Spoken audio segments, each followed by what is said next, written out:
So the big question is this: how do small businesses like yours, who feel like you're doing all the right things and going to all the right events, reach the federal buyer in a way that helps you win more contracts? That is the question, and this is the place to get your answers. My name is Neil McDonnell. Welcome to the GovCon Chamber of Commerce.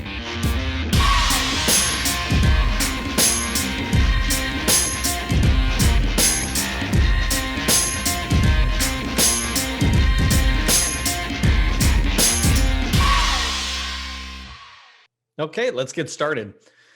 I want to talk to you today about the small business programs within the federal government. There's these certain programs where you hear about percentage of the federal dollars spent is set aside for small businesses.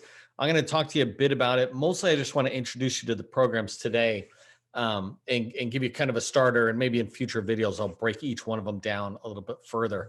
First, to understand where these small business programs are administered. They're being administered out of the Small Business Administration, or SBA. It's a part of the federal government, if you're not familiar. So it's a agency responsible for small businesses out there. And the one reason I wanted to stop at this About SBA page before moving on to the programs is to just help you understand, if you're in the federal government side, I believe one of the biggest mistakes us federal contractors make as it relates to the SBA is we think they're there to help just the small businesses in the federal government. And we don't realize how tiny a fraction we are of the SBA's mission and where they spend their money. And let me put it in perspective with some numbers. In the federal, or in the United States, there's roughly 30 million small businesses out there of various sizes, doesn't matter what it is. That's who the SBA serves, those 30 million. In the federal contracting space, there's 300,000 or so small businesses registered to sell to the federal government. So you can think about those 300,000 as the pool of federal small business contractors. Compare 300,000 to 30 million, you see that they have a mission that reaches so many other people: restaurants and hair salons, real estate offices, real estate salespeople individually might be a business with a couple of people working for them, small construction companies, people who serve the education market, the commercial market, and then in the federal space, again, with these 300,000 businesses. So just keep in mind, right, that they try to help us. The SBA tries to help the federal contracting world, but there's a whole reason the PTACs exist. The Defense Department recognized this need to be able to provide a lot of training out there. So go look at other videos I've done, or go check out on the GovCon Chamber and some of our homework series and regional source areas. You can learn more about the PTACs and folks you can talk to around the country to help you with government contracting. But don't lean too much heavily on the SBA. That's not what they're for. They do a little bit of it, which is great, but it's not their primary mission. Okay, so let's talk about government contracting. There's a lot of programs that they talk about, but the ones I want to mention today are just the small business programs. And I came down here because this is a great little section of their page. There's four, right? So within the federal government, they have this goal of 23% at the federal level of federal contracting dollars going to small business. That 23% is not of the entire federal budget, right? The budget is trillions. That's not what they're talking about. They're talking about what is described as small business eligible dollars, dollars that a small business might be able to get a piece of. That pool is around $550 billion a year. So this is the pool you can play in. You come down from trillions down into 500 billion, and that's the pool, and that's where that 23% comes from. The government's goal federally is to try to, and they achieve this every year, get 23% set aside to small businesses as prime contractors.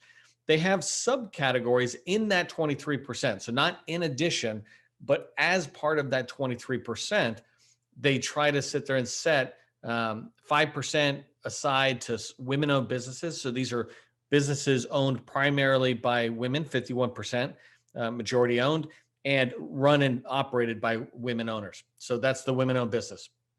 Small disadvantaged business is kind of a, I know it's there, and I know the government would argue with me, but basically that's the 8A businesses. There used to be this thing that was small disadvantaged business, but really when you're looking at the 5%, it's 8A businesses. And so there's about 5,000 8A firms that are those firms, and they try to set aside 5%. And so you can think of those businesses as socially or economically disadvantaged. Forget about the economically for a second. It primarily is socially, right? We're trying to address some of the social disadvantages that have happened in the country, and that's the point of that program. The service disabled veteran-owned business, 3% of the federal budget or federal contracting dollars is for service disabled veteran-owned. And so service disabled means you got some sort of piece of paper when you came out of the Army or whatever military service that said you had disability of 0 to 100%. So it's not addressing the veteran community who served this country. It's only addressing those folks who came out with a disability from a service-related disability.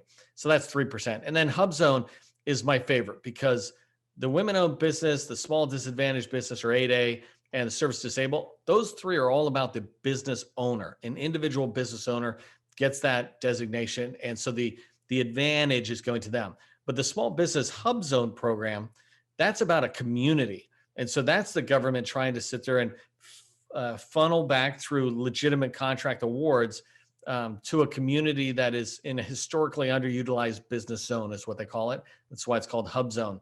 And so that it's a little different, right? It needs to be owned by an American, 51%. But the big goal is it needs to be in a designated HUBZone, and 35% of the employees need to be living in a HUBZone. So these historically underutilized areas of the country. And so 3% tries to go there. The government has never hit this goal, 3%. They've tried it and come up close with women and service disabled, but they're still doing a poor job performing there. But women and service disabled. So the first and third. The small disadvantaged business, the 8A one, they exceed that all the time. They do a great job on that. They've got a long way to go on the women's program because they just kind of barely hit it. And another thing to keep in mind about these programs is that they're just federal goals, and each agency tries to put in place their own goals, and they should be similar. There's nothing wrong with them being similar, but many of them aren't hitting it. And what I tell small businesses is don't stress about it, right? Your goal, and I'm trying to use a different word than goal, your goal is to just grow your business. And you do that through your core competency and your experience. These tags is what we call them. If you have one of these tags, well, that's nice because they might set aside something and then your competition is less. Remember how I said there was 300,000 small businesses? If they set something aside to small businesses, that means large companies can't play. And if they set it aside to a woman-owned business, that means that it must be a woman-owned firm who's competing as a prime contractor for that piece of business. And I think there's like 14 to 20,000 of those 300,000 are registered as certified women-owned small businesses. There might be a lot more, but from a certification, I mentioned the 8A and the HUBZone is the same. They both have about 5,000 or 5,500 companies each. But imagine if something was set aside to HUBZone, right? Now only 5,000 firms have the option of competing. It's going to be far less than the competition, but only 5,000 companies could compete for that opportunity instead of the 300,000 or all businesses out there. So they're good programs, but they're just tags. Don't overly dwell. Last thing I want to mention about the small business programs is that the large primes or any large prime, so if they're not in SAM registered as a small business, if they win a contract over 700,000 generally, they have to have a small business program plan in place or agree to achieve these same goals. And so often they have the same goals, 23%, 5% for women-owned and 8A firms, and then 3% for SDVOs and HUBZone. And so never go knocking on their door for, because you have a tag, hey, I'm a woman-owned business, let me in. But if you've got core competency they can use, they do have to try to set business aside within their larger contracts.